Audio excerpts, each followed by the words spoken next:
एक व्यास जी कथा कर रहे थे और कथा में कहने लगे कि अशोक वाटिका जब हनुमान जी पहुंचे तो उन्होंने अशोक वाटिका का दृश्य देखा। ऐसे फल लगे थे, ऐसे वृक्ष लगे थे, ऐसे वहां राक्षस थे। वहां पर जो वृक्ष थे उनमें जो पुष्प थे उनका वर्ण जो था वो श्वेत रंग का था। हनुमान जी का मंदिर था जहां कथा चल रही थी। तो जो हनुमान जी अधिकतर ऐसे ही मिलते हैं, हाथ में पर्वत और एक हाथ में गदा और एक पैर ऊपर को उठा हुआ, चोला चढ़ा। ऐसे ही हनुमान जी के ज्यादातर मंदिर हैं। तो उन हनुमान जी की आंखें मटकने लगी, ऐसे ऐसे करने लगे। श्रोताओं ने कहा, अरे हनुमान जी के नेत्र घूम रहे हैं, शायद हनुमान जी कुछ कह रहे हैं। पुजारी जी बोले, वो मेरी बात को प्रमाणित कर रहे हैं कि अशोक वाटिका के जो वृक्ष थे वहां पुष्प जो थे वो श्वेत थे। तो हनुमान जी की गदा नीचे आ गई। बोले नहीं नहीं, ये कुछ कुछ और कह रहे हैं। बोले नहीं नहीं, ये और प्रमाणित कर रहे हैं कि वो श्वेत ही थे। वो पर्वत नीचे धर दिया हनुमान जी ने। बोले अब तो ये पूर्ण प्रमाणित कर दिया कि मैं जो भी कथा सुना रहा हूं वो बिल्कुल सत्य है। हनुमान जी प्रकट ही हो गए। बोले श्वेत नहीं थे वहां के पुष्प, मैं गया था, लाल वर्ण के पुष्प थे। व्यास जी बोले बाद में करेंगे, पहले सब प्रणाम कर लो। हनुमान जी आ गए प्रत्यक्ष। व्यास जी ने प्रणाम किया, सब श्रोताओं ने प्रणाम किया। हनुमान जी बोले अब हमसे बात करो। व्यास जी बोले क्या बात है? बोले तुम क्यों कह रहे हो ये? मैं संकेत कर रहा हूं फिर भी तुम नहीं समझ रहे हो। श्वेत पुष्प नहीं थे, लाल पुष्प थे, लाल पुष्प। मैं गया था अशोक वाटिका, मुझे पता है। व्यास जी बोले देखो बुरा मत मानियो जय जय, लाखों वर्ष हो गए आपको गए हुए, थोड़ी तो बुद्धि है, भूल जाती है, विस्मृत हो गई होगी आपको। पुष्प तो लाल ही थे। हनुमान जी बोले बड़े हटीले व्यास हो भाई, मैं वहां गया हुआ व्यक्ति, वहां का दृष्टा व्यक्ति बोल रहा हूं कि श्वेत पुष्प थे, और तुम यहाँ अभी 10 15 20 25 30 साल पहले तुम्हारा जन्म हुआ है और तुम यहाँ अभी कलिकाल के जीव, और तुमको पता है त्रेता में क्या देखा मैंने, बोल रहे हो कि श्वेत पुष्प थे। बोले नहीं, मैं तो अपनी गुरु आज्ञा से बोल रहा हूं, आचार्य आज्ञा से बोल रहा हूं, ग्रंथों में पढ़ करके बोल रहा हूं, पुष्प तो श्वेत ही थे। बोले सब झूठ बोल रहे हैं, मैंने देखा है लाल पुष्प थे। श्रोता बैठे बैठे आनंद ले रहे हैं। अब क्या होगा? बोले हम आपकी बात नहीं मानेंगे। तो हनुमान जी बोले तो हम भी तुम्हारी बात नहीं मानेंगे। बोले तो आप मत मानो, ये तो सब मानेंगे मेरी बात। हाँ भाई श्रोताओं बताओ, लाल पुष्प थे कि श्वेत पुष्प थे? सारे श्रोता बोले श्वेत पुष्प थे। हनुमान जी बोले मेरी गदा से डरो। हनुमान जी बोले कैसे मानोगे? बोले हम तो तब मानेंगे जब अशोक वाटिका में और जो था वो आके यहां प्रमाण दे।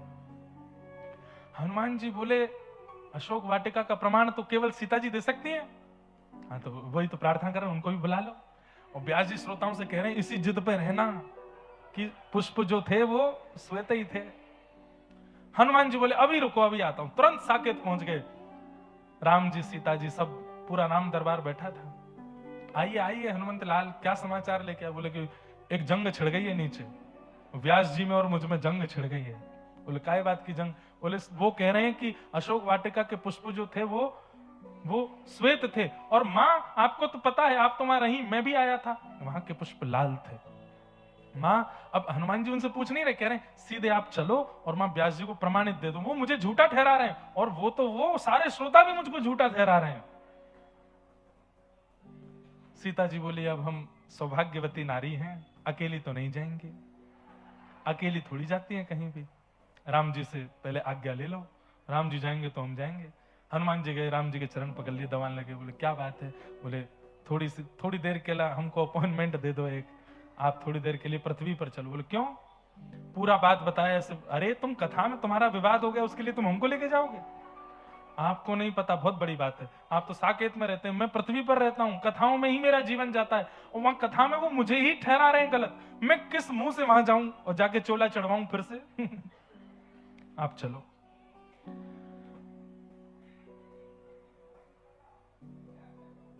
अब राम जी बोले कि हम लखन जी के बिना नहीं जाते, लक्ष्मण जी से आज्ञा ले लो।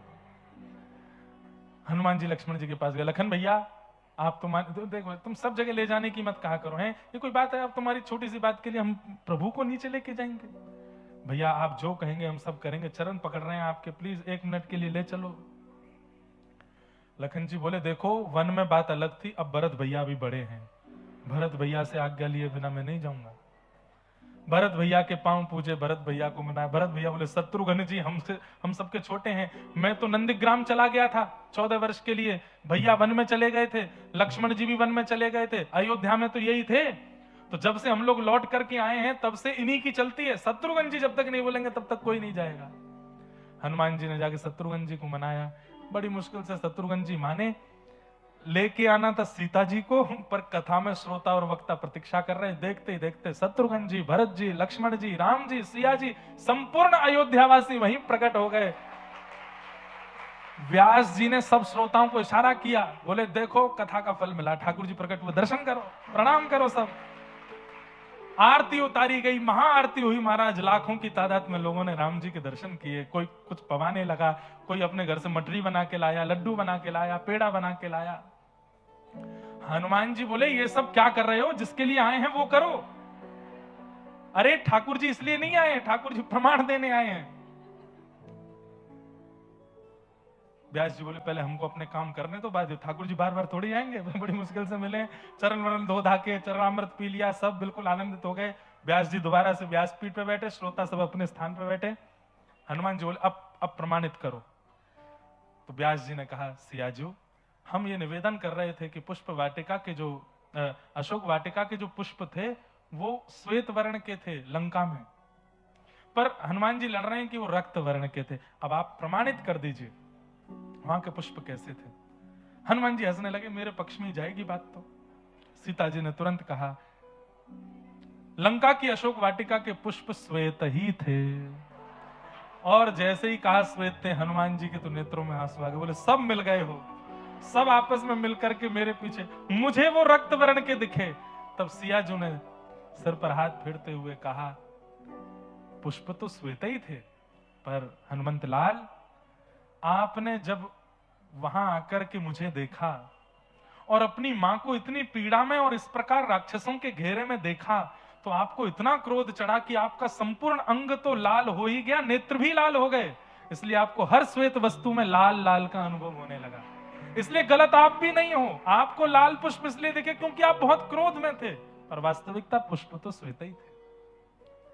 हनुमान जी ने व्यासपीठ को प्रणाम किया और सब संपूर्ण राम दरबार को प्रणाम करके कहा, बोले आज एक बात सिद्ध हो गई, जिसके लिए मैंने साकेत छोड़ दिया। हनुमान जी साकेत नहीं गए, चारों युग प्रताप तुम्हारा, त्रेता में राम प्रभु श्री राम लीला करके चले गए, लेकिन आज भी हनुमान जी पृथ्वी पर ही हैं। क्यों? केवल कथा सुनने के लिए। हनुमान जी बोले मैं एक बात तो मान गया, व्यासपीठ पर चाहे जो बैठे, लेकिन वो अपने 4 घंटे के प्रवचन में जो कुछ भी बोलेगा, एक बात तो ऐसी बोलेगा जिससे भगवत प्राप्ति हो जाए।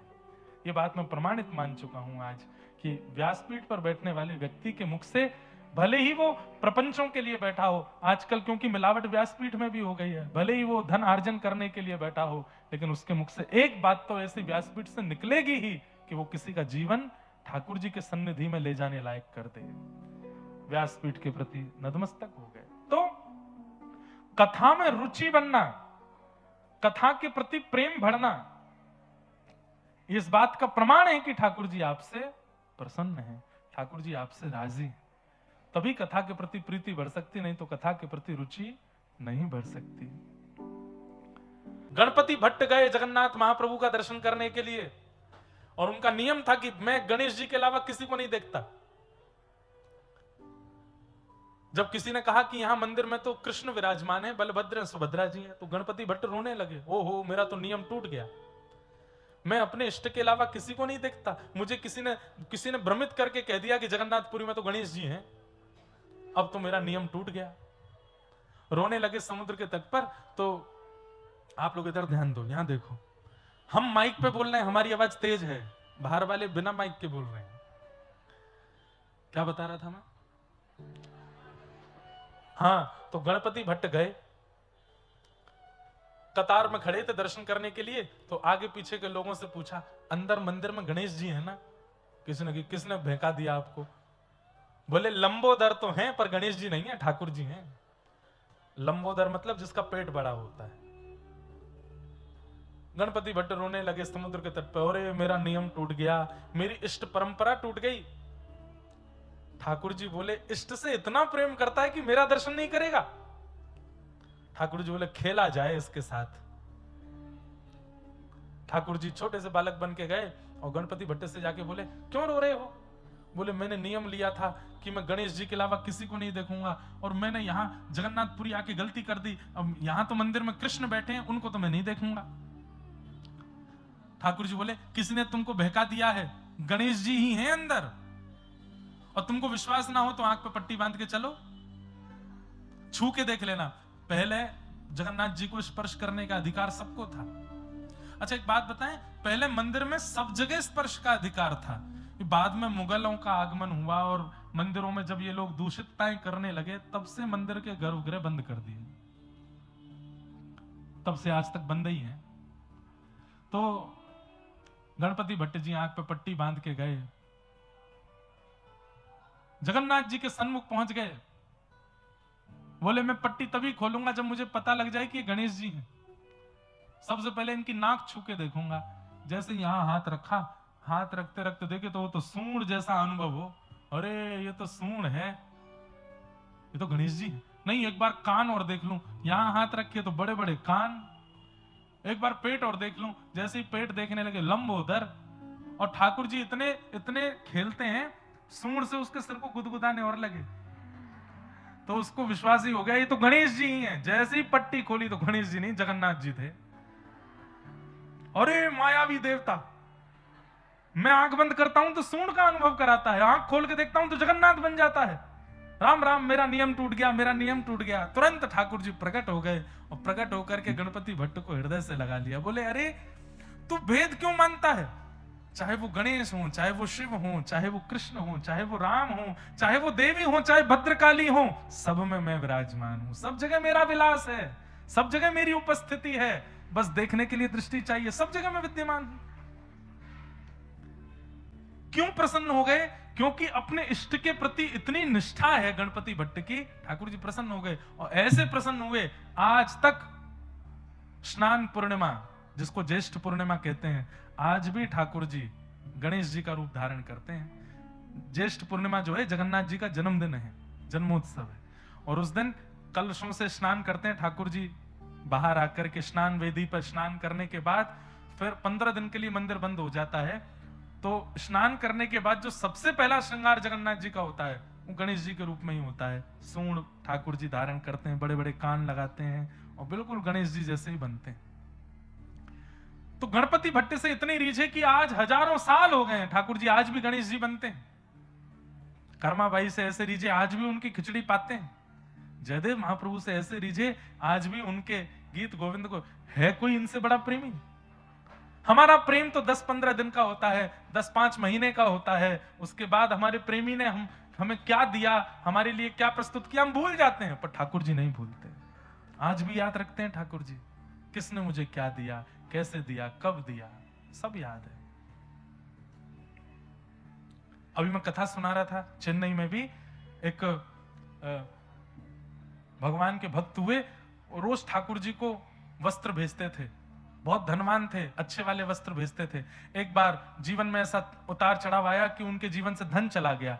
अब वस्त्र भेजना था, वस्त्र भेजने के लिए पैसे थे नहीं, तो सामान्य सा वस्त्र भेज दिया। बोले मेरा नियम हो जाएगा पूरा वस्त्र भेजने का।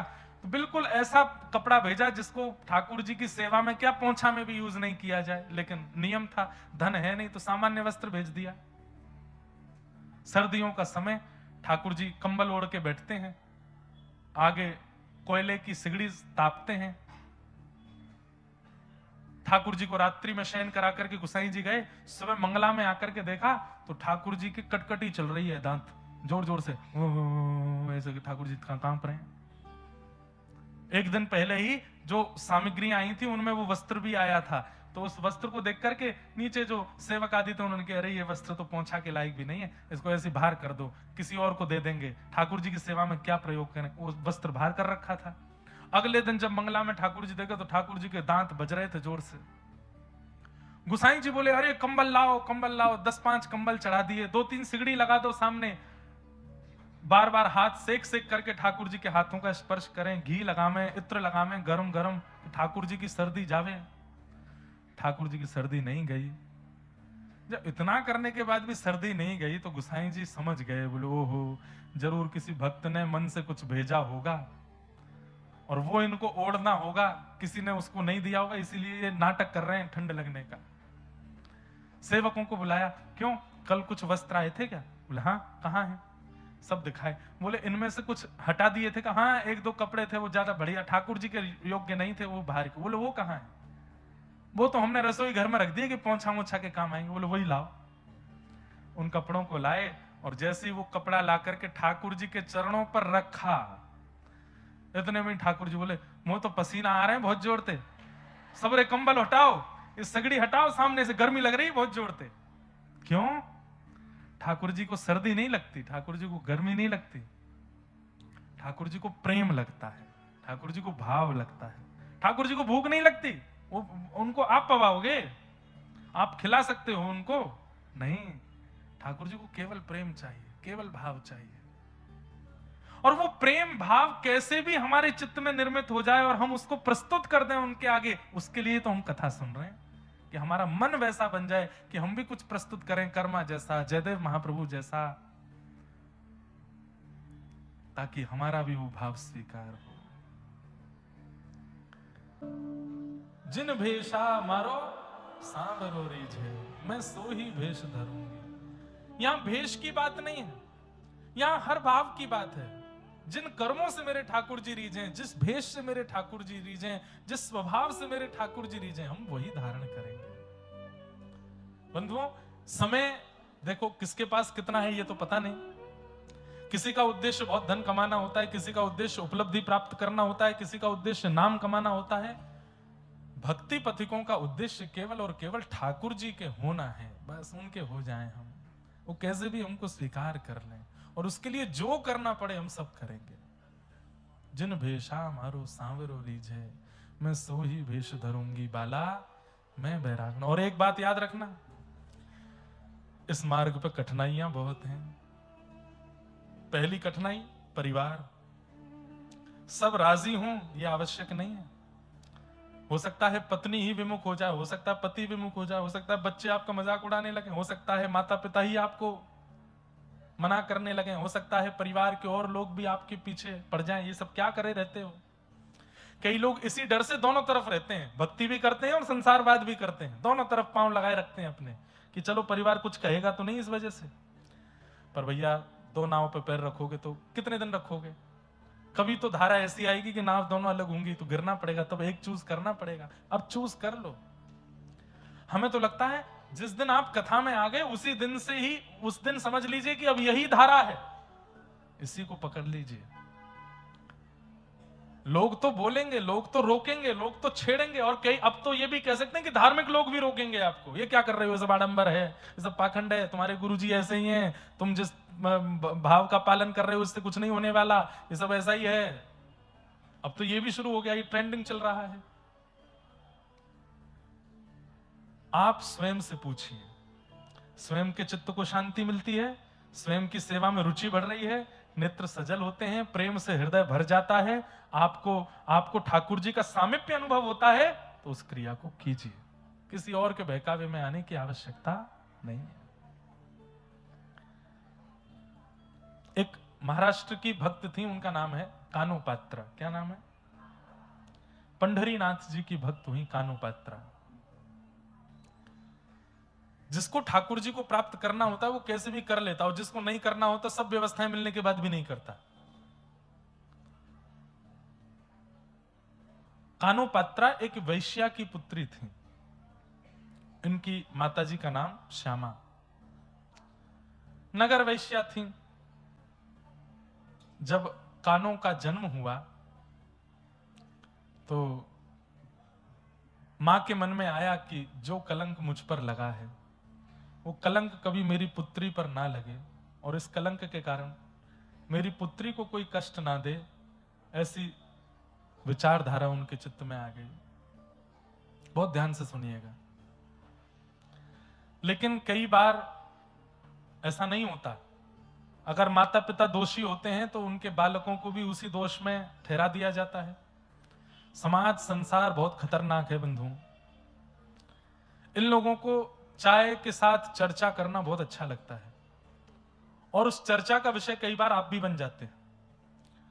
आपकी जरा सी भूल एक बार करके देख लो, आप सब लोग भी। कैसे करो? कुछ ऐसा करके देखो, भले नाटक के रूप में करो, जिसपे घर वाले थोड़े से चर्चा का विषय बना लें। और इसमें सबसे बढ़िया है कि जो आप काम धंधा करते हो 10-15 दिन के लिए उसको बंद कर दो, कमाई का जरिया रोक दो। कुछ ऐसा करो, फिर देखो चाय की चर्चा पर आप बिस्कुट से ज्यादा आप खाए जाओगे। लोग गाड़ी में सफर पर चर्चा का विषय आप बन जाओगे। लोगों के रास्ते 200-200 किलोमीटर कब पार हो जाएंगे पता ही नहीं चलेगा। आपको बहुत याद करेंगे लोग, हिचकियां आएंगी आपको।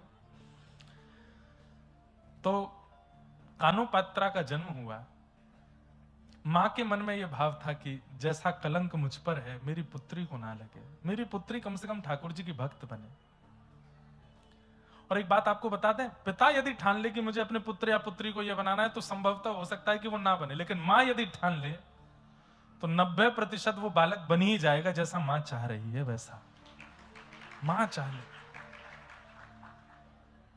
तो अधिकतर हमारे समाज में एक भ्रांति आ गई है कि पुत्र के लिए तो माताओं की इच्छा रहती है धनवान बने, इंजीनियर बने, डॉक्टर बने, और क्या कहते हैं खूब धन कमावे, नाम कमावे, यश कमावे। पुत्री के लिए आ जाता है सुशील बने, सौभाग्यवती बने, भक्त बने। इसीलिए माताएं ही ज्यादा भक्त होती हैं। इसलिए कथाओं में भी संख्या सबसे ज्यादा माताएं बहनों की होती हैं। क्यों? उनकी माता जी ने भी यही सोचा था कि ये भक्त बने, घर में रहे, ठाकुर जी की सेवा पूजा करे, भोग प्रसाद बनावे, जब ब्याह हो जाए तो ससुराल में जाकर के भी वहां पे भी वहां के ठाकुर जी की सेवा आदि करे। माता ही सेवक होती हैं ठाकुर जी की। भाई लोगों के लिए विचार ही नहीं करते, वो उसके लिए धनवान का विचार करते हैं। उसके लिए तो समाज संसार में कमाने वाला बने, वो तो वो बन भी जाता है वैसा। तो कानू पात्रा की मां ने सोचा कि मैं तो कलंकिनी हूं, मुझ पे तो कलंक लगा है वैश्या का, मेरी पुत्री पर ना लगे। धीरे धीरे पुत्री बड़ी होने लगी। अब जहां वो रहती थी आसपास भी सब वेश्या ही रहती थी, तो उनको देख करके गाना बजाना भी वो सीख गई। कानू पात्रा गाती भी थी, उनकी तरह नाचती भी थी। तो मां जब आती तो आकर के डांटती, क्या गा रही थी? बोले मैंने सुना। तो फिर रात भर उनकी मां बैठ करके एकांत में फिर तुकाराम जी का अभंग सुनाती, तुकाराम जी का अभंग सुनाती, जनाबाई का अभंग सुनाती, नामदेव जी का अभंग सुनाती, ठाकुर जी का कीर्तन भजन सुनाती। बोले वो नहीं गाना, ये गाना है। धीरे धीरे कानू पात्रा में वैसी ही भक्ति जागृत होने लगी, वैसा ही भाव कानू पात्रा के चित्त में आने लगा।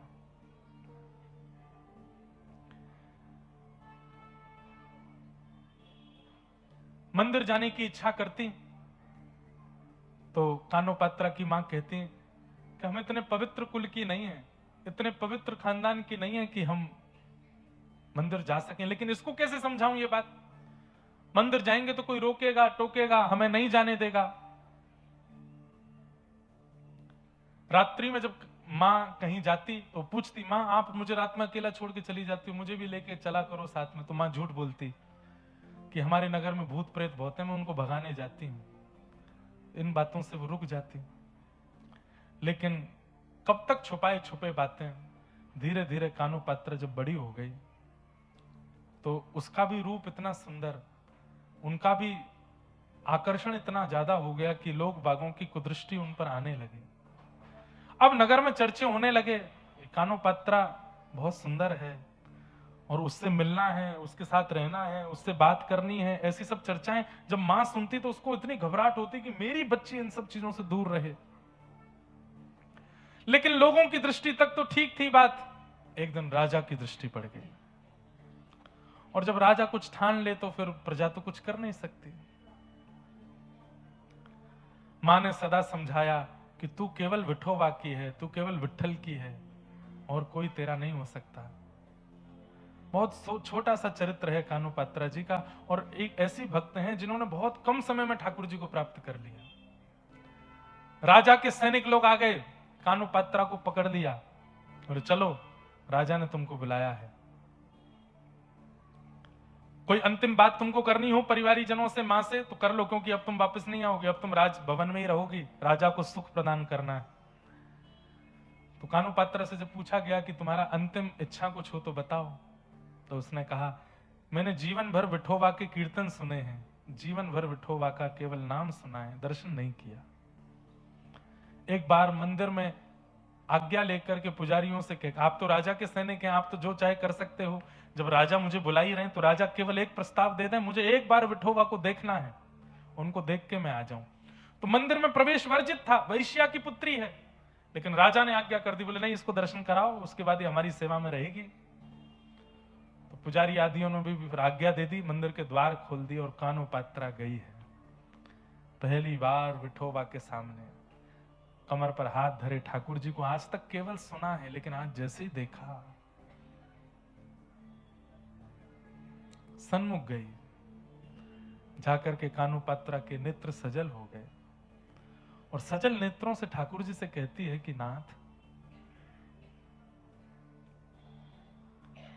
मैं आपकी हो चुकी हूं, बचपन से मैंने आपको अपना मान लिया है, आपने मुझे माना कि नहीं ये मुझे नहीं पता, पर मैं आपको अपना मान चुकी हूं।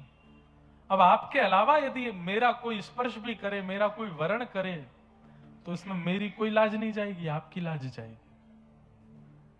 अरे कोई बहुत बड़ा व्यक्ति यदि सामान्य को अपने जीवन में बुला करके कुछ समय बाद उस सामान्य का त्याग कर दे, तो सामान्य पर कुछ नहीं जाएगा, उस बड़े की निंदा होती है। हम सामान्य जीव हैं, हम आपकी शरण में आए हैं, आपके चरण में आए हैं नाथ, मैं आपकी शरणागत हो गई हूं। और सुनिए, मैंने सब जगह फैला दिया है कि मैं आपकी हूं, मैंने नगर नगर में, गांव गांव में जाकर के कह दिया है मैं आपकी हूं, और आपके बाद यदि वो राजा मुझको स्वीकार करेगा तो इसमें आपकी बड़ी निंदा होगी नाथ। अब वो राजा मुझे स्पर्श भी ना कर पाए, ऐसी योजना आप बनाओ। प्रभु जी मोरी क्या बिगड़ेगी, जाएगी लाज तुम्हारी, तुम्हारी जाएगी लाज तुम्हारी।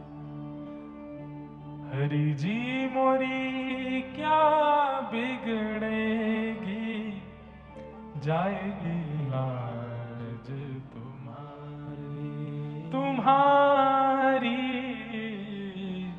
जाएगी लाज तुम्हारी।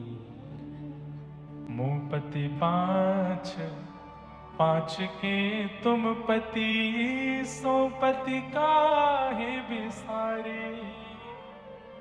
भीष्म द्रोण और कर्ण दुशासन, इन मोरी लाज बिगाड़ी। हरि जी मोरी क्या बिगड़ेगी, जाएगी लाज तुम्हारी, जाएगी लाज तुम्हारी। सूरदास पाछे पछतई हो, आप पीछे पछताओगे जब जब जब मोहे देख उघारी। वैसे तो द्रौपदी के चीर हरण के प्रसंग का पद है, परंतु हर भक्त ठाकुर जी से कह सकता है कि नाथ, यदि ये संसार मुझे अपने चंगुल में फंसा रहा है तो इसमें मेरा कुछ नहीं जाएगा। मैं तो अपने आप को आपके सन्मुख अर्पित कर चुका हूं, अपने आप को आपके हवाले कर चुका हूं। अब आपके हवाले आने के बाद कोई और मुझे स्वीकार करे, इसमें मेरा कुछ नहीं बिगड़ेगा। आप कमजोर हैं ये पता चलेगा दुनिया को, कि आपकी शरणागति प्राप्त करने के बाद भी किसी और के प्रति मेरा मन जा रहा है, कोई और मुझे खींच रहा है। कानू पात्रा ने ठाकुर जी से कह दिया, और यदि आप मुझे स्वीकार नहीं करे हैं तो फिर आप पूरे पंढरपुर में जाके, घर घर में जाके बता दीजिए सबको कि कानू पात्रा को मैंने स्वीकार नहीं किया। लेकिन नाथ, उसमें आपको बहुत श्रम होगा, इतने हजारों घरों में, हर घर में जा जाके आपको बोलना पड़ेगा कि कानू पात्रा मेरी नहीं है, कानू पात्रा मेरी नहीं है। इतनी हजार जगह जाकर के आप श्रमित होंगे, उससे अच्छा तो इस कानों को स्वीकार कर लीजिए ना। ये सामने खड़ी है, द्वार पर खड़ी है, आपके हाथों में हथकड़ियां, पैरों में बेड़ियां, सैनिक तलवार लेकर के खड़े हैं। कानू पात्रा हाथ जोड़ करके ठाकुर जी से कह रही है कि नाथ, मैं आपको मान चुकी हूं अपना, अब आप भी मुझे मान लो। एक क्षण के लिए एक दिव्य तेज प्रकट हुआ, सबके नेत्र बंद हो गए, सब अपनी आंखें छुपाने लगे, और एक क्षण बाद जैसे ही वो तेज विश्राम हुआ, हथकड़ियां रह गईं, बेड़ियां रह गईं, कानुपात्र अंतर ध्यान हो गई, विठोबा ने अपने भीतर उसको समाविष्ट कर लिया, अंतर ध्यान हो गई, तन पड़ा रह गया वहीं पर और विलीन हो गई ठाकुर जी में।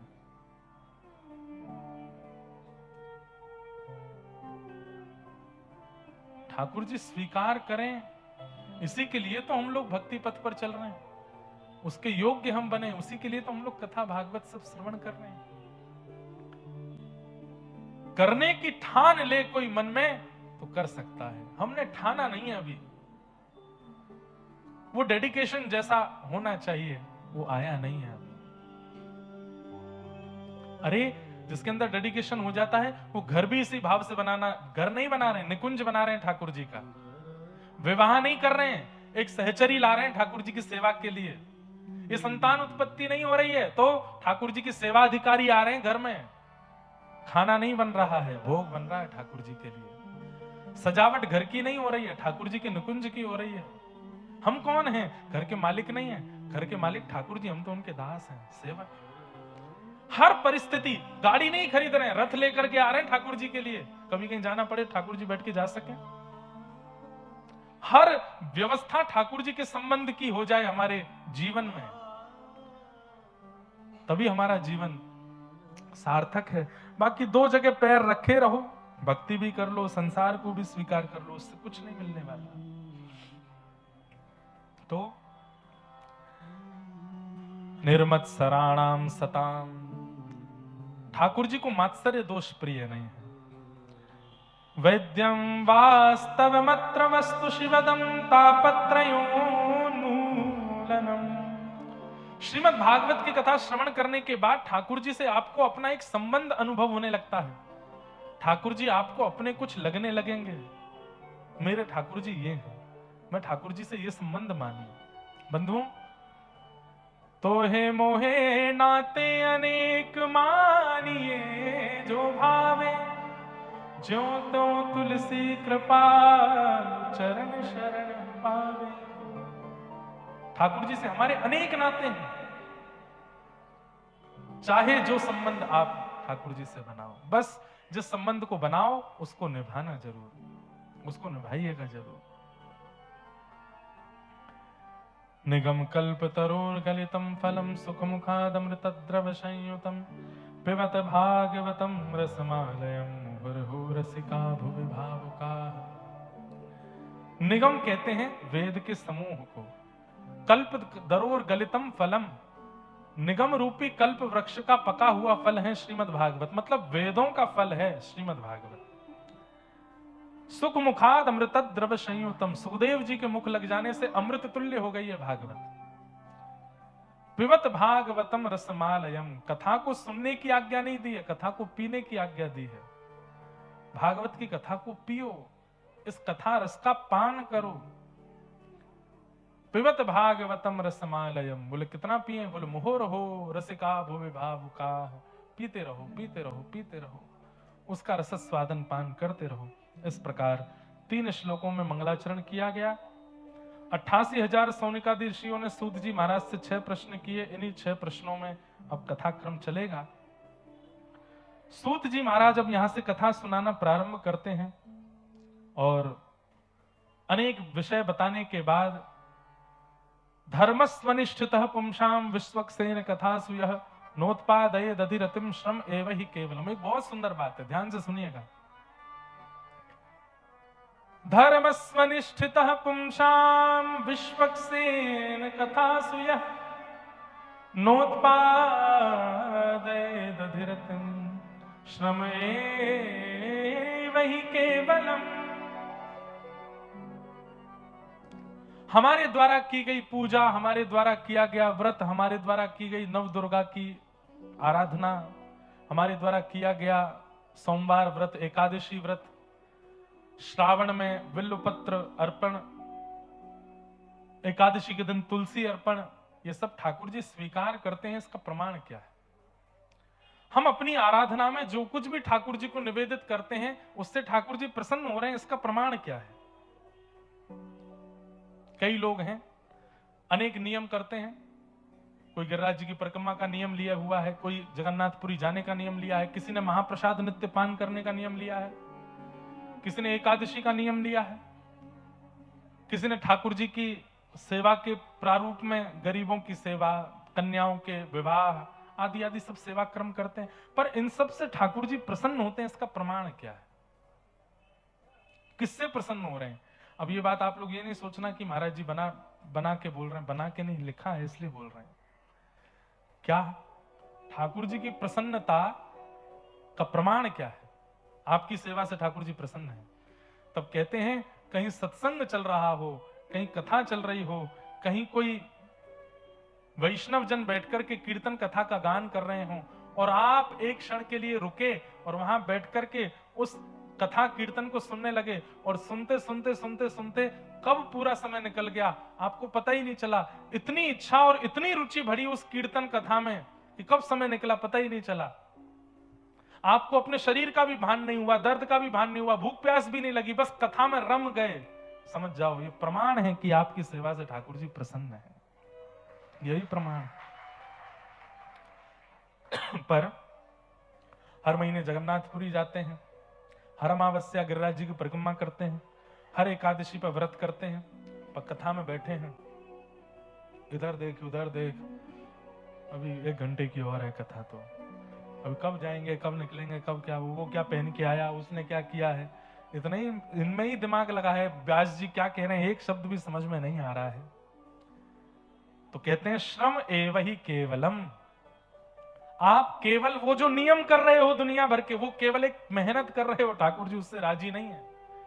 ठाकुर जी की प्रसन्नता का, ठाकुर जी के राजी होने का सबसे बड़ा प्रमाण क्या है कि ठाकुर जी की कथा कीर्तन में रुचि बढ़ जाए। ऐसी रुचि बढ़े कि बस मन लग गया कि अब कहीं और, मेरो मन वृंदावन में अटक्यो, मेरो मन हरि चरण में अटक्यो। ये अटकना, लगना जरूरी नहीं है, अटकना जरूरी है।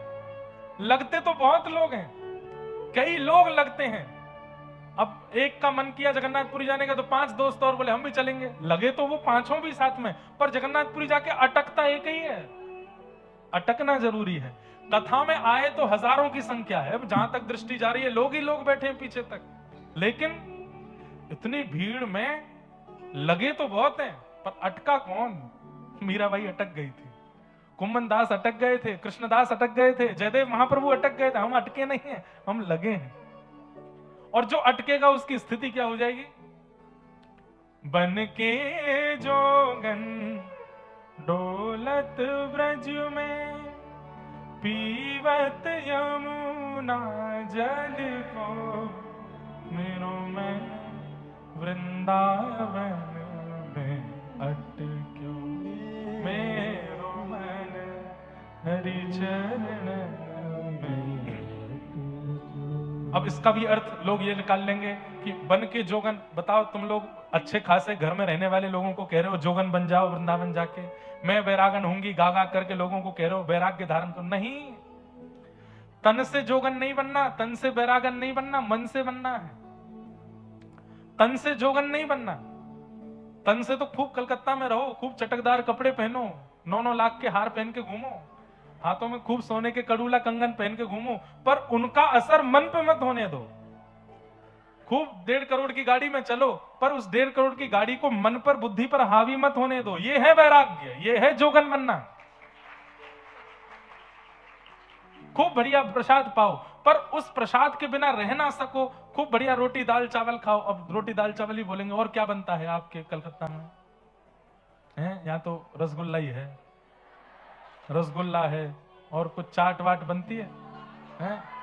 ओहो, पुचका, पानी पूरी, हमारे यहाँ जिसको पानी पूरी बोलते हैं। अटके नहीं हो भैया, अभी भी लगे हो। अटके होते तो याद ही नहीं आता पुचका। अब देखना, इतने हजारों में से 2-4 तो कथा सुनते सीधे पुचका खाने जाएंगे। आ गया मुंह में चटपटो पानी। पुचका, ये कोई शब्द है? पुचका।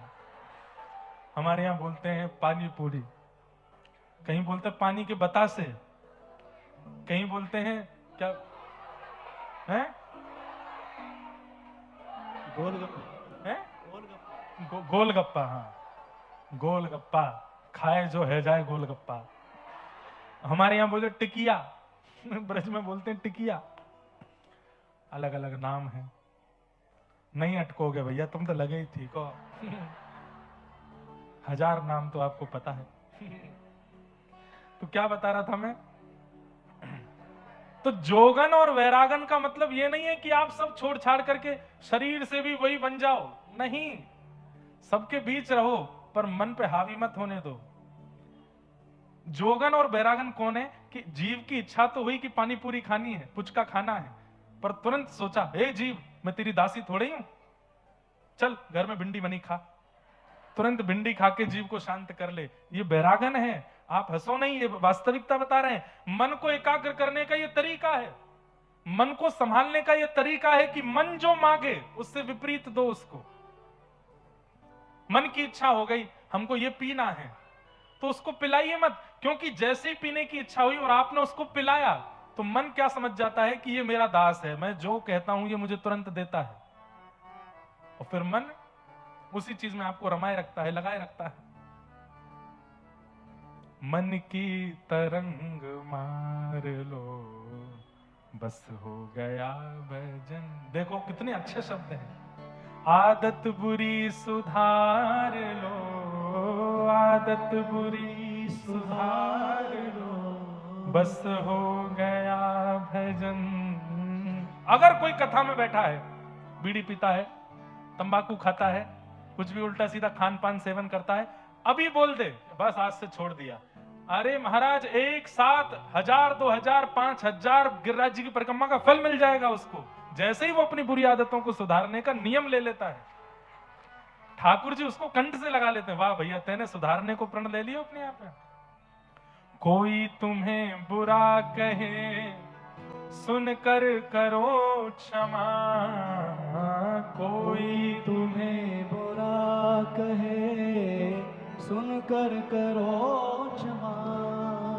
गा तो सब रहे हैं लेकिन क्षमा करता कोई नहीं है। देख लूंगा तुझे, तू कथा से बाहर मिल मुझको, तेने आगे नहीं बैठने दिया मुझको, तुझे बताऊंगा मैं। तू कथा हो जाने दे, 7 दिन बाद मुझे दिख जाइए लेक टाउन में अगर कहीं देखा तो तू देखना, बुला ला चाहे जिसमें ताकत हो।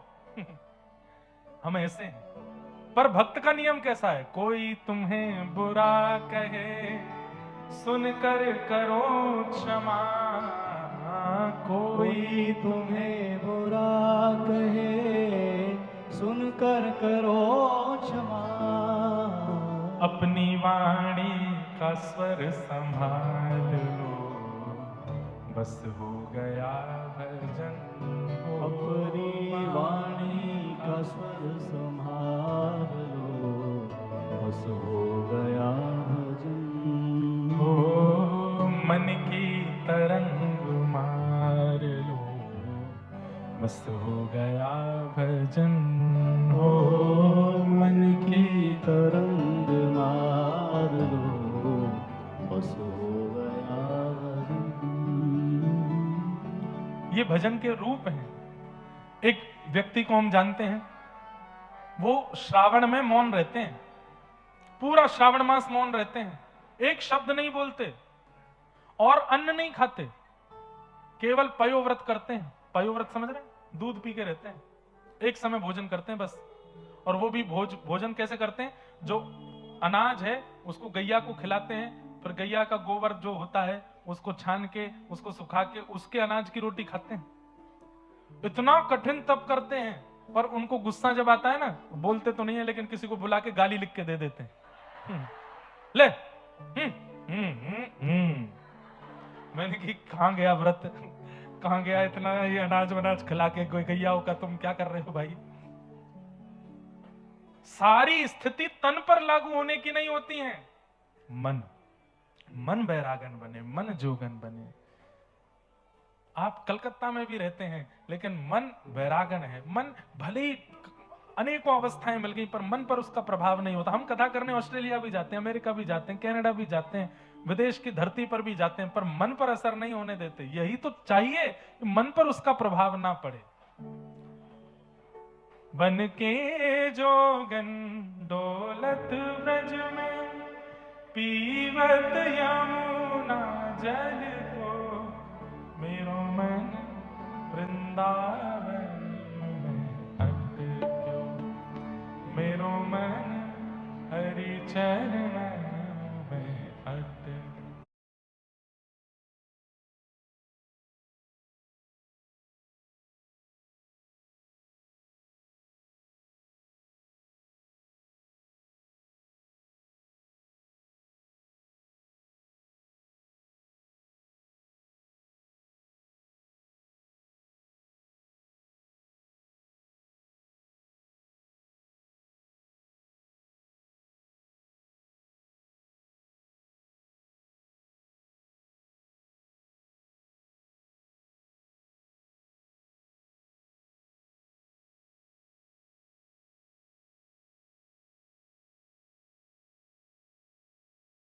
वृंदावन में अटक्यो, मेरो मन हरि चरण में। तो लगना नहीं है, लगा हुआ व्यक्ति तो छूट भी सकता है, पर अटका हुआ व्यक्ति वो तो फंस ही जाएगा, फिर निकलेगा नहीं वहां से।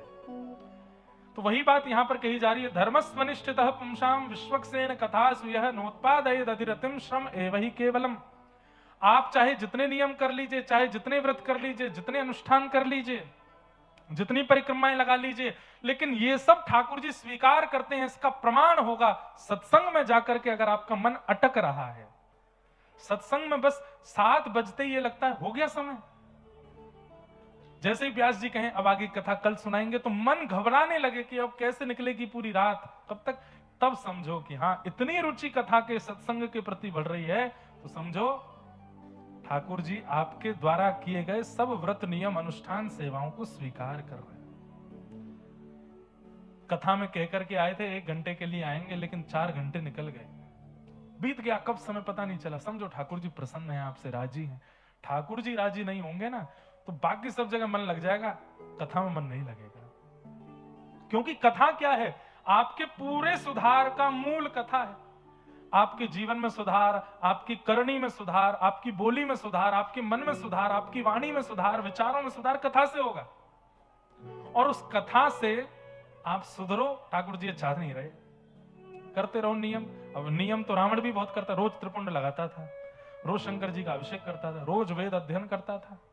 अब वेद अध्ययन करता था कि नहीं तो नहीं पता, पर हाँ विद्वान तो था, लेकिन सत्संग नहीं करता। कभी नहीं सुना होगा कि रावण कथा सुनता था, नहीं सुनता था, रावण कथा नहीं सुनता था।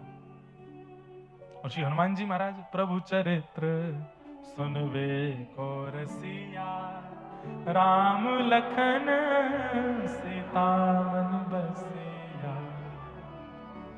हनुमान जी तो इतने रसिक हैं, यत्र यत्र रघुनाथ कीर्तनम तत्र तत्र कृतमस्तकांजलिम बाष्पवारी परिपूर्ण लोचनम मारुतिम नमत राक्षसांतकम। एक कथा हमने सुनी थी, धर्मस्वनिष्ठितः पुंसाम विश्वक्सेन कथा सुय नोत्पादयेदधिरतिम श्रमये वहि केवलम। तत्पश्चात सूत जी महाराज ने भगवान के अवतारों का वर्णन किया, और अवतारों के वर्णन के बाद श्रीमद् भागवत की रचना क्यों हुई ये विषय बताया। बिल्कुल सावधानी से सब लोग सुनो। इदं भागवतम नाम पुराणम ब्रह्म संहितम उत्तम श्लोक चरितम चकार भगवान ऋषि। ये भागवत नाम का एक पुराण है। श्रीमद् भागवत जी का थोड़ा परिचय सुन लीजिए। महाभारत की कथा आती है भागवत में, वहां तक हम लोग आज का प्रसंग सुने और फिर कल महाभारत के प्रसंग से प्रारंभ करेंगे। इदम भागवतम नाम, ये भागवत नाम का ग्रंथ है। अब थोड़ा भागवत जी का परिचय जान लीजिए। भागवत 4 शब्द हैं। हमारे पूज्य नाना जी पंडित श्री कृष्णलाल शास्त्री जी कलकत्ता बहुत आते थे, कई लोगों ने उनके दर्शन भी किए होंगे। वो भागवत जी का बड़ा सरल अर्थ करते थे। क्या? भागवत भक्ति, ज्ञान, वैराग्य और त्याग, ये चार भाव मिश्रित होकर के जहां परोसे जाते हो उसको भागवत कहते हैं। भक्ति, ज्ञान, वैराग्य और त्याग, भागवत। 7 दिन तक नियमित रूप से कथा सुनने वाले के चित्त में या तो भक्ति प्रकट हो, और भक्ति प्रकट ना हो तो ज्ञान प्रकट हो, ज्ञान प्रकट ना हो सके तो कम से कम वैराग्य प्रकट हो, और वैराग्य भी प्रकट ना हो सके तो कम से कम त्याग तो जीवन में आवे। सब लोग बिल्कुल सावधानी से बैठो, भाव से सुनो। बंधुओं, भक्ति प्रकट हो ये ठाकुर जी की इच्छा पर निर्भर करता है। ये बात लिख लीजिएगा, आपके चाहने से आप भक्त नहीं बन सकते। अगर आप ठाकुर जी के लिए कभी रो जाते हैं, ठाकुर जी के लिए चित्त में प्रेम है, तो ये बात प्रमाणित है, प्रमाणित है, प्रमाणित है, 3 बार कह रहा हूं मैं, ये बात प्रमाणित है कि आपकी इच्छा से आप प्रेमी भक्त नहीं बने हो, ठाकुर जी की इच्छा से बने हो। भक्ति जीवन में आ जाए बहुत बड़ा सौभाग्य है, क्योंकि ठाकुर जी की इच्छा से भक्त बनता है। भक्ति, ज्ञान जीवन में आ जाए तो ये गुरु की कृपा से होता है, गुरु इच्छा से होता है। गुरु यदि चाह लें तो अपने शिष्य को त्यागी बना देते हैं, ज्ञानी बना देते हैं। तो ठाकुर जी अगर चाह लें तो आपके अंदर भक्ति आ जाएगी, गुरु यदि चाह लें तो आपके अंदर ज्ञान आ जाएगा। तीसरा शब्द आता है व, यानी कि वैराग्य। संसार यदि चाह ले तो आपको वैरागी बना देगा, ऐसी वास्तविकता चखाएगा कि आपको वैराग्य आ ही जाएगा। सब अपना रूप दिखाने लग जाएं, पत्नी अपना रूप दिखा दे, बच्चे अपना रूप दिखा दें, फूफा जी, बुआ जी, चाचा चाची, पड़ोसी, सारे आपके प्रेमी मित्रजन अपना अपना रूप दिखा दें, वास्तविक रूप दिखा दें, तो वैराग्य आ जाएगा।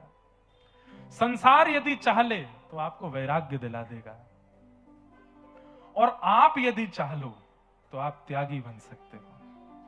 ये 4 बातें हमने बताई। भागवत, ठाकुर जी चाहेंगे तो भक्ति आएगी, गुरु यदि चाहेंगे तो ज्ञान आएगा, संसार यदि चाह ले तो वैराग्य दिखा देगा, और आप यदि चाहोगे तो त्याग आ सकता है। कैसा त्याग? हरि विमुख वस्तुओं का त्याग।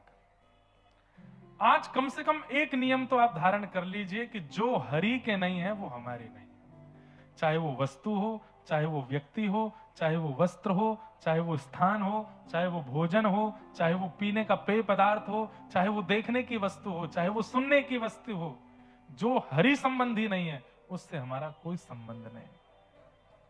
जो हरि संबंधी नहीं, जो राष्ट्र संबंधी नहीं, उससे हमारा कोई, उसका हम त्याग कर देंगे। ये आपके चाहने से हो सकता है। सूरदास जी का एक बड़ा प्रसिद्ध पद है,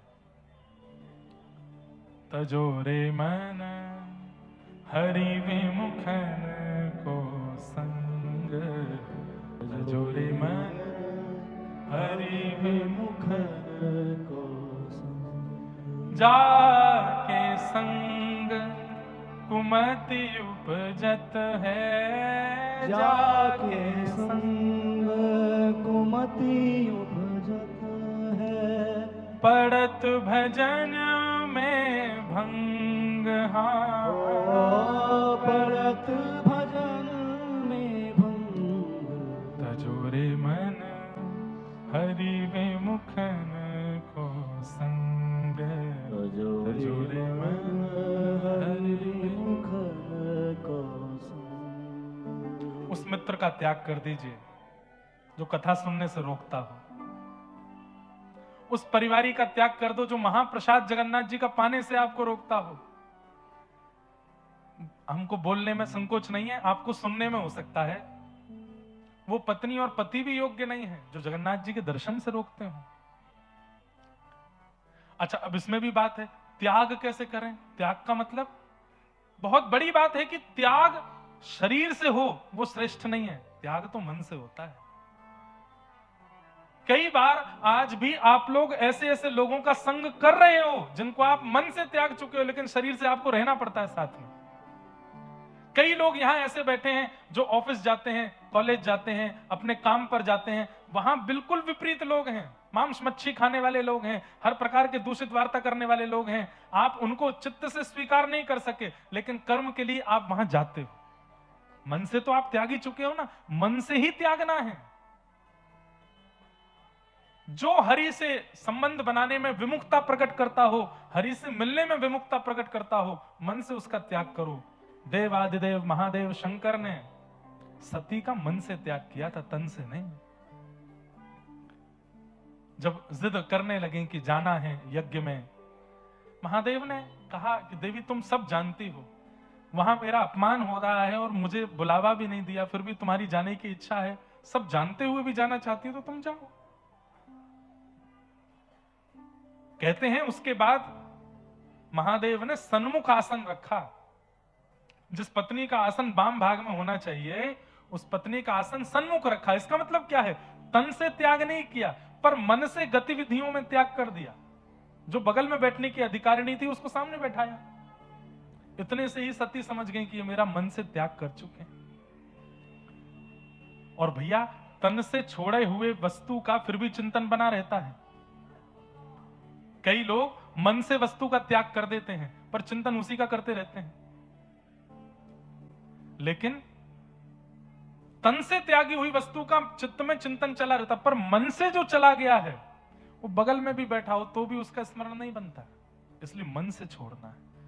तो तजोरे, तन नहीं कहा, सूरदास जी कह रहे हैं तजोरे मन हरि विमुखन को संग। 2 फोन रखिए अपने पास में।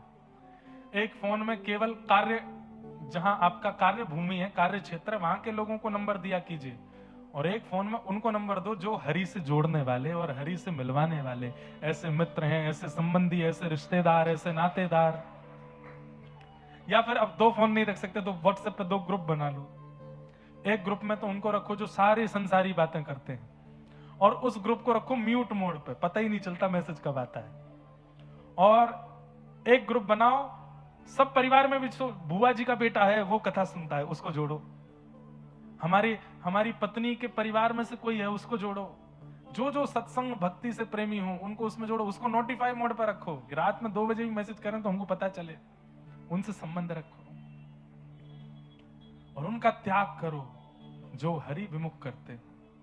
जाके संग कुमति उपजत है, जाके संग कुमति उपजत है, पड़त भजन में भंग। हाँ, पड़त भजन में। और एक कितनी अच्छी पंक्ति है, कहा होत पे पान कराए, कहा होत पे पान कराए। दूध को पय बोलते हैं। विष नहीं तजत भुजंग। हाँ, विष नहीं तजत। अरे हरि विमुख करने वाले कौन है? बोले सब भुजंग है। भुजंग मतलब सर्प है। इनको भी कितना भी प्रेम का दूध पिलाते रहो, ये विष ही उगलेंगे मुख से। तजोरे मन हरि विमुख को संग, तजोरे मन। और अंतिम पंक्ति तो और भी सुंदर है, क्या? सूरदास कारी कामर पे, सूरदास कारी कामर पे। ओ चढ़े न दूजो रंग। हाँ, चढ़े न दूजो रंग। हमारे ब्रज में होली चल रही है, शुरू हो गई कल से। ठाकुर जी को रंग लगाते हैं गालों पे। बंधुओं, ये वसंत के बाद 40 दिन जो है ना, ये भक्तों के लिए क्यों है? भक्तों को अधिकार चरण छूने का है, गाल छूने का नहीं है। ठाकुर जी के गाल छूने का अधिकार हम लोगों को नहीं है, पर ये 40 दिन ठाकुर जी हमको अधिकार देते हैं कि चलो अब तुम मेरे गाल भी छू लो। तो हम ठाकुर जी के गाल छूते हैं, रंग लगाते हैं। लेकिन रंग लगने के बाद भी रंग की शोभा ठाकुर जी के गाल पे जाके बढ़ती है। ठाकुर जी की शोभा रंग से नहीं बढ़ती। रंग सुंदर लगने लगता है जब वो ठाकुर जी के अंग पर लग जाता है। ठाकुर जी की शोभा नहीं, क्योंकि वो कारे हैं, उनका रंग जिस पर चढ़ता फिर उस पर दूसरा रंग नहीं चढ़ता। सूरदास कारी कामर पे, सूरदास कारी कामर चढ़े न दूजो रंग, हाँ चढ़े न दूजो रंग, तजोरे मन हरि विमुखन को संग, तजोरे मन हरि। तो भैया भक्ति ठाकुर जी की इच्छा से आएगी, ज्ञान गुरु की इच्छा से आएगा, वैराग्य संसार चाह ले तो आएगा, लेकिन त्याग आपके अधिकार में है। आप अभी इसी वक्त कथा की आरती होने से पहले भी त्याग कर सकते हैं उनका, उस वस्तु का, उस व्यक्ति का, उस व्यवहार का, उस स्थान का जो हरि मिलन में बाधा बनता हो। अभी विचार करो, ऐसी कौन सी क्रिया है जिसकी वजह से भजन में विक्षेप आता है, उस क्रिया का आज ही त्याग करो। ऐसा कौन सा व्यक्ति है जिसके सन्मुख आते ही विषाद आ जाते हैं चित्त में, ठाकुर जी की स्मृति नहीं होती, उसका त्याग करो। तजोरे मन हरि विमुखन को संग। तो भागवत के ये 4 अक्षर हैं जिसमें अधिकार आपका त्याग के ऊपर है। बाकियों की आप कामना कर सकते हो, ठाकुर जी चाहे, गुरु चाहे, संसार चाहे, तो ये तीनों भी आ जाएंगे, त्याग आपके अधिकार में।